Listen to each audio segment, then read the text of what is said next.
Football returns from their bye week. And cross country is getting national attention. All this and more coming up on the Penguin Rundown.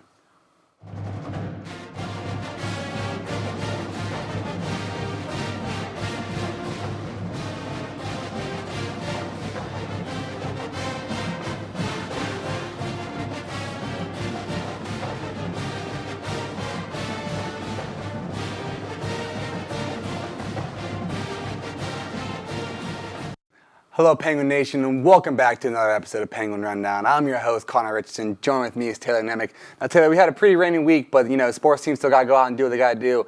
And as you said in the tease, didn't you say cross country is getting some national attention, right? Absolutely. After another great performance by the cross country team in the Spartan Invitational last weekend, the team climbs to number 12 in the country according to the coach's Great Lake Region poll. Both the men and women had the week off as they prepare for the upcoming weekend. The Gwens return into action Friday at the Joe Pine Notre Dame Invitational in South Bend, Indiana.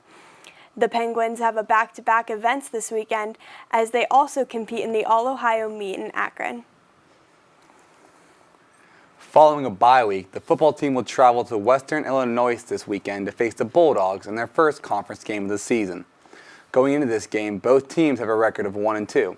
Now last season, the Bulldogs ranked 4th in the Missouri Valley Football Conference, while the Penguins ranked 5th. The MVFC is considered to be the toughest conference in FCS football. However, the Penguins have fared well in the conference over the last 5 years. The game is set to start at 4 p.m. on Saturday and is being streamed on ESPN3, where audiences can tune in to 570 WKBN to listen to the broadcast.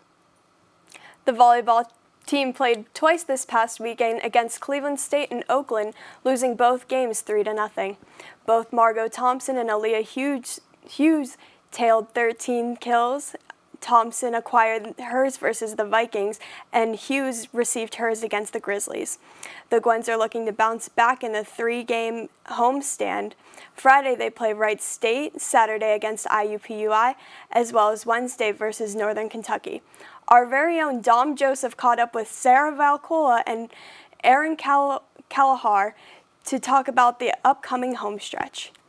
I think the most important thing is actually being home because we've been on the road since the start of the season, going to Virginia and then last weekend Cleveland State and Oakland. I think this will be a great change of scenery and just being home, being comfortable, having our own crowd there. It's going to be good. Right. Now that we're home, we're close, like all the student body, faculty, staff, other teams, like they'll come and support us, and that's just going to be the best feeling ever. I think it's very important because us as a team, we try to go out and support the other athletes here, so just having that same support system back just means so much, and that they believe in us and that we can do it this year. I'm excited. I love playing at home. Excited to get a big crowd. We got the new coaching staff, and we're going to try to rile up some new fans, get it a little bigger, so it'll be fun to see. We're hoping to really start it off strong. Dropped a couple losses, but I think we're going to bounce back, and if we get some strong home games, we'll be able to turn it around with some momentum and everything. So we've had some big crowds on the road recently, so I think it'll be exciting to finally have crowds that are big supporting us this time. So excited to have all that support. I think it'll help. Thanks, Dom. Now, the women's soccer team traveled to play at Northern Kentucky this past Saturday afternoon. Sophomore goalkeeper Kate McEachran made 5 saves during the game, while freshman Lauren Dolak and sophomore Sydney Osegi recorded shots for the Gwens in their 2-0 loss. The women's team played yesterday against Cleveland State, and for information about that game and for other results, make sure you visit YSUsports.com. The men's tennis team will be heading to the Toledo Invitational this weekend. The Gwens put on a strong showing last weekend at River Forest and are hoping to repeat their success in starting Friday. For stats on the Invitational, you can go to YSUsports.com. Last Friday, the women's tennis team opened up their fall schedule with a 3-day tournament against Akron, Cleveland State, and Louisville at the Akron Shootout. Though not all the singles matches went in YSU's favor, Lucia Segar won against her Akron opponent, while Amon Hassim, Tamara Tufel, and Cassandra Marlea won against their Cleveland State opponents. The team also had wins in doubles matches, with the teams of Hassim and Koklova, along with Tufel and Marlea, getting the win against 2 Cleveland State opponents. Also, the team is set to host a development clinic Saturday, September 29th from 9 a.m. to noon.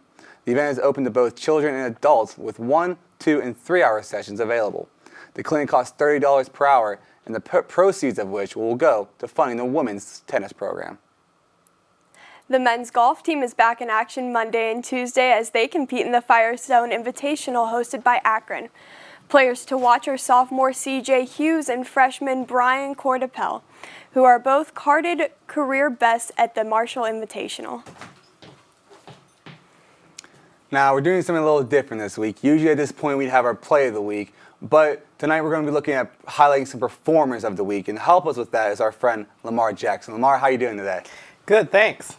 This week we are handing out the award for performers of the week. This week the dynamic duo on the volleyball court, sophomore Margot Thompson and junior Aaliyah Hughes, received the honor. Hughes and Thompson came together to tally more than half their entire team's total kill number over the 2 matchup weekend. Hughes and Thompson have made their presence known each game, as one of the two will find themselves at the top of the kill boards every time. Congrats to Hughes and Thompson on their honor. As mentioned earlier, the volleyball team will have a 3-game homestand this week, so be sure to stop in the Bigley Center to watch the impressive tandem in action. Connor Taylor, back to you.